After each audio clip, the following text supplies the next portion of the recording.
सद्गुरु साईनाथ महाराज की जय। ஸ்ரீ சாயி சச்சரிதம் ஓவிகள் கருத்துரை அத்தியாயம் 18 பாபாவின் அருள் பெறுதல். ஸ்ரீ கணேசனை வணங்குகின்றேன். அறிவை அளிப்பவளான அன்னை ஸ்ரீ சரஸ்வதி தேவியை வணங்குகின்றேன். ஸ்ரீ குரு தேவரை வணங்குகின்றேன். ஸ்ரீ குல தேவதையை வணங்குகின்றேன். ஸ்ரீ சீதா ராமச்சந்திரனை வணங்குகின்றேன். ஸ்ரீ சத்குரு சாய்நாத் மகாராஜை வணங்குகின்றேன். சாயியினுடைய அழகிய ரூபமும் தூய பரபிரம்மமும் சுயமாக பிரகாசித்ததும் நித்தியமானதும் காலம் காலமாக இருந்ததைக் கண்டு அவரது உள்ளம் மகிழ்ச்சி அடைந்தது.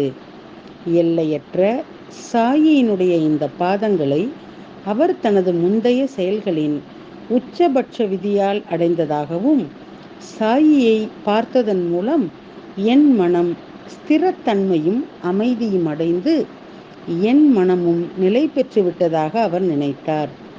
சாத்தே என்று அழைக்கப்பட்ட இந்த குடும்பஸ்தர் உறுதியாக இருந்தார். குரு சரித்திர பாராயணம் செய்யும் விரதத்தை முறையாகவும் பக்தியுடனும் தொடங்கினார். பாராயண ஆரம்பம் செய்து ஒரு வாரம் கழிந்தவுடன் பாபா அவருக்கு உவமையை கொடுத்தார். அந்த உவமையில் குரு சரித்திரத்தின் நூலை கையிலே வைத்து கொண்டு சாயி தாமே அர்த்தத்தை விளக்குவதைப் போல காணப்பட்டார். அந்த உவமையில் பாபாவே நிஜஸ்தானத்தில் அமர்ந்து சாத்தேவை தன் முன் உட்கார வைத்தார். பாபா தன் கையில் இருந்த குரு சரித்திர நூலை வைத்து கொண்டு சாத்தேவுக்கு பொருளை விளக்கி கொண்டிருந்ததை கண்டார். சாயி பாபாவே வேதத்தை ஓதிக்கொண்டிருப்பதையும் புராணம் போல வேதத்தினுடைய பொருளை விளக்குவதையும் கண்டார். எதிரிலே அமர்ந்து திரு சாத்தே தூய மனதுடன் அமைதியாகவும் மரியாதையுடனும் குரு கதை சொல்வதை கேட்டார். அப்படி ஒரு சம்பவம் சாத்தேவுக்கு நடந்தது. குரு சரித்திரம் யாருடைய வழிபாட்டிற்காக ஆரம்பிக்கப்பட்டதோ அந்த வேதத்தின் அர்த்தத்தை தானே விளக்குகின்றார் என்று அவர்கள் நினைக்கத் தொடங்கினார். ஏன் இப்படி நேர்மாறாக நடக்கின்றது என்று சாத்தே மிகவும் ஆச்சரியப்பட்டார். பாபாவின் இந்த மகத்தான லீலையை பார்த்த சாத்தேவின் கண்களில் கண்ணீர் மல்கியது. சாய்நாத் கருணையுள்ளவர். அறியாமையின் வடிவிலே இருள் என்னும் தலையணையை தலையின் கீழ் வைத்து கொண்டு சிற்றின்ப இச்சையின் மடியிலே குரட்டை விட்டு உறங்கிக் கொண்டிருந்த கும்பகர்ணனை போன்ற சிருஷ்டியை உன் அருளால் எழுப்புகின்றாய். மோக மாயை சூழ்ந்த உறக்க நிலையிலும் தயாநிதி சாயி தயாளன் என்னை தட்டி கொடுத்து குருவினுடைய அமிர்தத்தை அருந்தச் செய்தாரோ அப்படித்தான் சாத்தேயினுடைய உணர்வு. அப்படி ஒரு கனவு வந்தவுடனே சாத்தே ஆழ்ந்த உறக்கத்திலே இருந்து எழுந்தார். மேலும் அந்த கதையை அப்படியே காக்கா சாஹேப் தீக்ஷித்திடம் விவரித்தார். சாத்தே காக்கா சாஹேப்பிடம், இந்த ஓமையினுடைய அர்த்தம் எனக்கு புரியவில்லை. இந்த ஓமையை கூறுவதன் மூலம் அவர் எனக்கு என்ன அறிவுரை கூற விரும்புகின்றார் என்பது பாபாவுக்கு மட்டுமே தெரியும். இதை பற்றி பாபாவிடம் கேளுங்கள் என்றார். குருச்சரித்திர பாராயணத்தை நான் இத்துடன் முடிக்க வேண்டுமா அல்லது மீண்டும் தொடங்க வேண்டுமா என்று பாபாவிடம் கேளுங்கள். அதுதான் என் மனதிற்கு அமைதியை தரும். காக்கா சாஹேப்பிடம் சாத்தே இப்படி ஒரு வேண்டுகோள் விடுத்தார். பின்னர் காக்கா சாஹேப் சரியான தருணத்தை பார்த்து பாபாவிடம், பாபா, இந்த ஓமையின் மூலம் சாத்தேவிடம் என்ன சொல்ல விரும்புகின்றீர்கள் என்று கேட்டார். குருவினுடைய குணாதிசயத்தின் மீதான பக்தி பாராயணத்தை இப்படியே தொடர வேண்டுமா அல்லது இங்கேயே நிறைவு பெற வேண்டுமா? இந்த ஓமையின் பொருளை நீங்களே சாத்தேவுக்கு விளக்கி அவருக்கு வழிகாட்ட வேண்டும். மேலும் காக்கா சாஹேப் பாபாவிடம், இது உங்களிடம் எனது பணிவான வேண்டுகோள். சாத்தே ஒரு தீவிர பக்தர் மற்றும் பக்தி கொண்டவர்.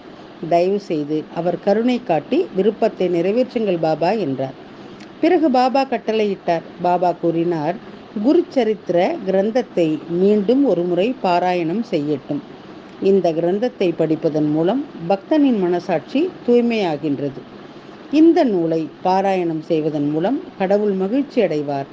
அது அவருக்கு நல்லது நடக்கும். மேலும் ஒருவர் உலக அடிமைத்தனத்திலிருந்து விடுதலை பெறுவார். ஸ்ரீ சாயி பகவான் சாத்தேவுக்கு இந்த அறிவுரை கூறிய போது நான் ஹேமாத்பந்த் அங்கு பாபாவின் பாதங்களை சேவித்து கொண்டு இருந்தேன். பாபா சாத்தேவுக்கு கொடுத்த இந்த உத்தரவை கேட்டு நான் ஆச்சரியமடைந்தேன். பாபா சாத்தேவுக்கு கொடுத்த இந்த உத்தரவை கேட்டு நான் ஆச்சரியமடைந்தேன். என்னுடைய மனதிலே எண்ணங்களின் அலைகள் எழ ஆரம்பித்தன. இது பாபாவின் வித்தியாசமான வழி. குருவினுடைய குணாதிசயத்தை நான் பல வருடங்களாக படித்து வருகின்றேன். 7 நாட்களிலே நீங்கள் சாத்தேவை சிறிய முயற்சியிலே ஆசீர்வதித்தீர்கள். அப்படி ஒரு எண்ணம் என்னுடைய மனதிலே உலாவரத் தொடங்கியது. சாத்தே 7 நாட்களுக்கு ஒரு முறை மட்டுமே குரு சரித்திரத்தை ஓதினார். நான் கடந்த 40 ஆண்டுகளாக குரு சரித்திரத்தை படித்து வருகின்றேன். ஆனால் பாபா ஏன் என்னை கருத்திலே கொள்ளவில்லை? நீங்கள் சாத்தேவுக்கு 7 நாட்களிலே பலனை அளித்தீர்கள். நான் 7 ஆண்டுகளாக உங்களுடைய அருகாமையிலே இருக்கின்றேன். குரு சரித்திரத்தை தினமும் நான் பாராயணம் செய்து வருகின்றேன்.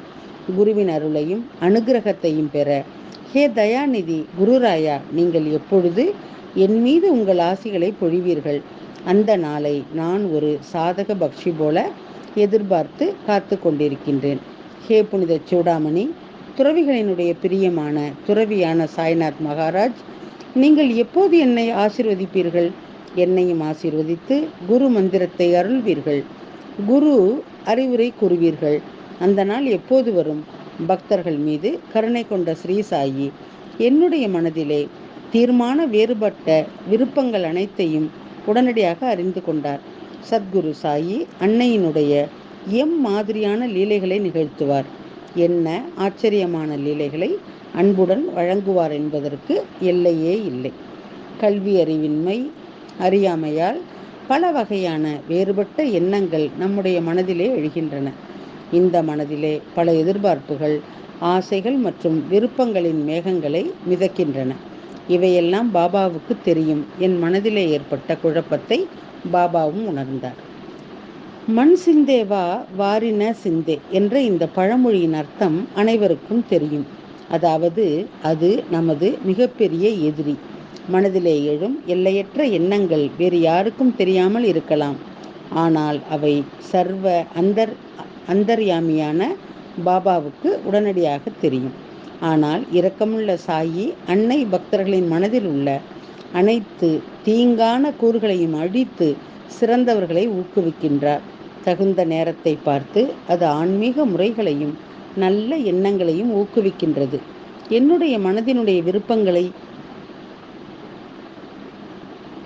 அறிந்த பாபா, எழுந்திரு, அந்த ஷாம்யாவிடம் பாபா ஸ்ரீ மாதவராவ் தேஷ்பாண்டேவுக்கு வைத்த பெயர், சென்று அவனிடம் இருந்து 15 ரூபாய் தட்சிணையாக கொண்டு வா என்று கட்டளையிட்டார். என்னுடைய மனதின் விருப்பங்களை அறிந்த பாபா, எழுந்திரு, அந்த ஷாம்யாவிடம் பாபா ஸ்ரீ மாதவராவ் தேஷ்பாண்டேவுக்கு வைத்த பெயர், சென்று அவனிடமிருந்து 15 ரூபாய் தட்சிணையாக கொண்டு வா என்று கட்டளையிட்டார். ஷாமாவின் அருகிலே சற்று நேரம் உட்கார்ந்து அவரிடம் பேசுங்கள். அவர் என்ன தட்சிணை கொடுத்தாலும் வாங்கி வரவும். சாய்நாதர் என் மீது கருணை காட்டி தட்சிணை கேட்கும் சாக்கிலே என்னை ஷாமாவிடம் அனுப்பினார். சாய்நாதர் என் மீது கருணை காட்டி தட்சிணை கேட்கும் சாக்கிலே என்னை ஷாமாவிடம் அனுப்பினார். பாபா இப்படி கட்டளையிட்டிருக்கும் போது அங்கேயே அமர்ந்திருக்க யாருக்கு தைரியம் இருக்கும்? கீழ்ப்படியாமல் இருக்க பாபாவின் அனுமதியை பெற்று ஷாமாவின் வீட்டிற்கு செல்ல புறப்பட்டேன். உடனே ஷாமாவிடம் சென்றேன். மாதவராவும் குளித்துவிட்டு வேட்டி கட்டி கொண்டு வெளியே வந்தார். குளித்துவிட்டு வேட்டியினுடைய மடிப்புகளை மடக்கி கொண்டு அதே நேரத்திலே வந்தார் மாதவராவ். அவருடைய உதடுகள் நாமம் உச்சரித்து கொண்டே இருந்தது. மாதவராவ், எப்படி திடீரென்று வந்தீர்கள்? மஸ்ஜித் மாயிலிருந்து வருகின்றீர்கள் போலிருக்கின்றது. உங்கள் முகத்திலே இருக்கும் ஆரோக்கியமற்ற வெளிப்பாடு உங்களுடைய மனநிலையை காட்டுகின்றது. ஏன் இன்று தனியாக வந்தீர்கள்? நீங்கள் வசதியாக உட்காருங்கள். இப்பொழுதுதான் குளித்துவிட்டு வருகின்றேன். வாருங்கள், நான் வேட்டியை மடித்து கொண்டே வந்திருக்கின்றேன். குளித்த பிறகு தேவ பூஜையை முடித்துவிட்டு உடனே வருகின்றேன். நீங்கள் வசதியாக உட்காருங்கள். இப்பொழுதுதான் குளித்துவிட்டு வருகின்றேன். பாருங்கள், நான் வேட்டியை மடித்து கொண்டே வந்திருக்கின்றேன். குளித்த பிறகு தேவ பூஜையை முடித்துவிட்டு உடனே வருகின்றேன். நீங்கள் பீடா முதலியவற்றை சாப்பிடுங்கள். அதுவரை நான் பூஜையை முடித்துக் கொள்கின்றேன். பிறகு சுகமாக மற்றும் அமைதியாகவும் அமர்ந்து பேசுவோம் என்று கூறிவிட்டு மாதவராவ் வீட்டிற்குள் சென்றார். அறையிலே ஜன்னலுக்கு மேலே பகவான் நாதரின் புத்தகம் வைக்கப்பட்டு இருந்தது. நான் அதை இயல்பாகவே எடுத்தேன். சிரமமின்றி புத்தகத்தை திறந்தவுடன் காலையிலே நாத பகவானை நூலை படிக்கும்போது நிறுத்திய அதே பக்கம் தானாகவே திறக்கப்பட்டது. எனக்கு மிகவும் ஆச்சரியமாக இருந்தது. காலையிலே நான் சோம்பேறித்தனமாக தவிர்த்த வாசிப்பை ஒரு சாக்குப்போக்கு சொல்லி பாபா அதை இவ்வாறே செய்து முடித்தார் மற்றும் எனக்கு நியமனம் மற்றும் ஒழுக்கம் பற்றிய பாடம் கற்பித்தார். ஒழுங்குபடுத்துதல் என்றால் தொடர்ந்து கடைபிடிப்பது, பாராயணம் செய்த பிறகு அதன் முழுமையான பிரதிநிதித்துவம் மற்றும் தினசரி வழிபாடு. முழுமையடையாமல் விடக்கூடாது. தினசரி பாராயணத்தை முடிக்காமல் நூலை பாதியிலே மூடி வைத்து விடக்கூடாது. இப்போது இந்த நாத பகவானை பற்றிய ஒரு சிறுகதை நினைவுக்கு வருகின்றது. அதை விட்டுவிட முடியாது. எனவே கேட்பவர்களும் அதை மரியாதையுடன் கேட்க வேண்டும். ஸ்ரீ ஹரிஹரார்ப்பணமஸ்து. சுபம் பவது. அத்தியாயம் 18. பாபாவினுடைய அருள் பெறுதல்.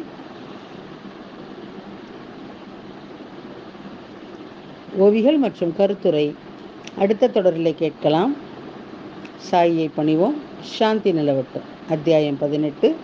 பாபாவின் அருள் பெறுதல். ஓவிகள் மற்றும் கருத்துரை அடுத்த தொடரிலே கேட்கலாம். சாயியை பணிவோம், சாந்தி நிலவட்டும். ஓம் சாய். श्री सच्चिदानंद सद्गुरु साईनाथ महाराज